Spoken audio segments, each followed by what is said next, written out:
Liberation Day. Every year, we raise the flags, salute the troops, and say the word freedom like it still means the very same thing.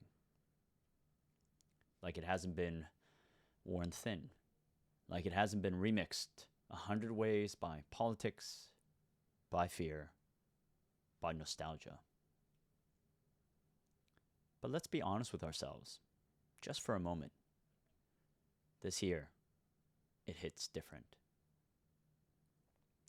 Because while we're celebrating liberation, we're doing something very different in practice. We're not opening up. We're locking down. We're not free markets. We're enclosing them.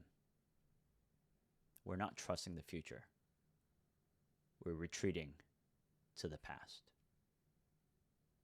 And that's not me criticizing it. That's just the reality. Tariffs are back.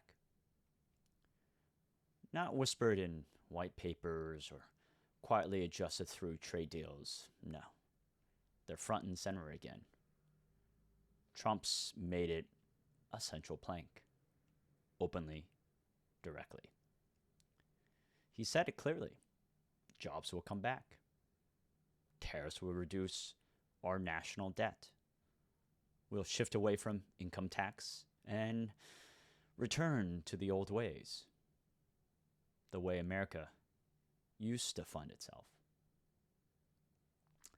He says if we build walls around our economy, factories will return.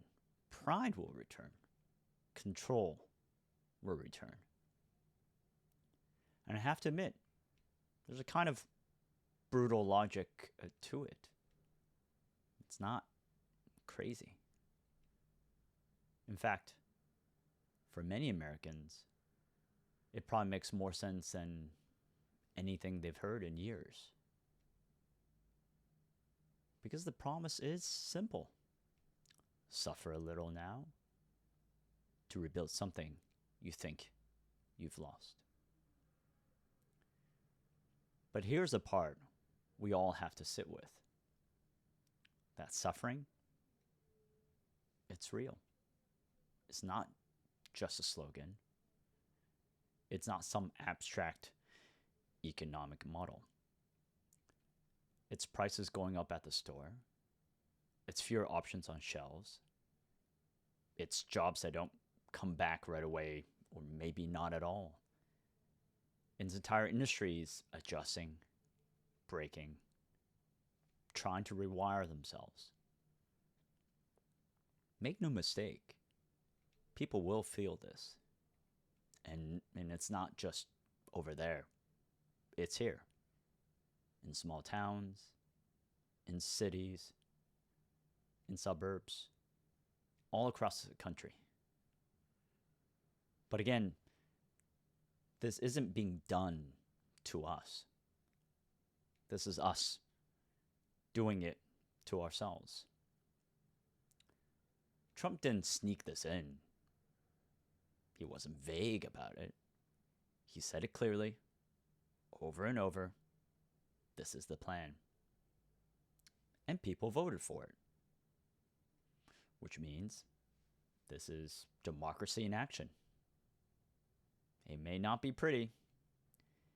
It may not be popular on Twitter or cable news. But it is very American in the deepest sense of the word. Because Americans, for all our flaws, do something most nations don't. We take risks. Big ones. And make no mistake, this is a huge risk. Now, will it work? Maybe. Maybe it brings some manufacturing back. Maybe it creates a baseline of self-sufficiency. Maybe we become more resilient. And maybe this is the kind of national discipline we've been avoiding for decades. But also, maybe not. Maybe this makes us more fragile. Maybe this drives up costs and drives down innovation. Maybe it turns the clock back, but really not in a good way. We just don't know yet. And that's the part no one wants to say out loud.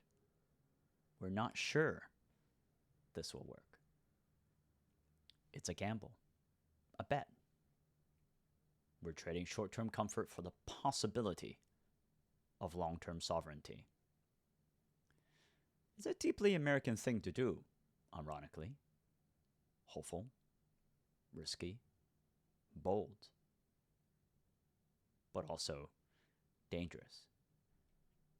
Because it only works if people are willing to endure the pain it brings. Trump is selling this politically, domestically, and you know why it works? Because most of the people he's talking about, most of the countries he blames, most Americans have never been there. They haven't walked the factory floors in Vietnam or seen the robotics labs in Shenzhen. They haven't studied the trade flows or understood the complex ballet that is modern global logistics. But they have felt something else. They felt powerlessness. They've watched jobs disappear. They've seen their towns hollowed out. And now, finally, someone says, we're taking it back. And when you've been ignored for long enough, even a hard road looks like at least a path forward.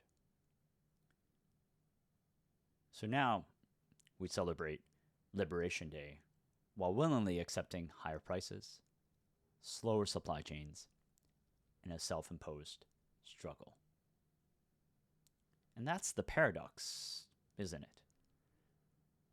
We call it freedom, but it feels more like fasting. We're not liberated. We're disciplined. We're not celebrating comfort. We're preparing for the cold. And that's not necessarily wrong. But let's not pretend we're being misled. Let's not call it a trick or a betrayal. This is the country making a decision with open eyes. The question is not whether the decision is fair.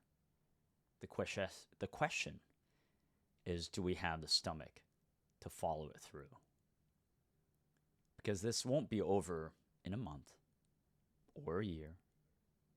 This is a multi-year strategy, a deep reset. And it will be tested by markets, by voters, by time. Maybe it saves the country. Actually, maybe it doesn't. But one thing is certain. The choice was made. And now we see what it costs.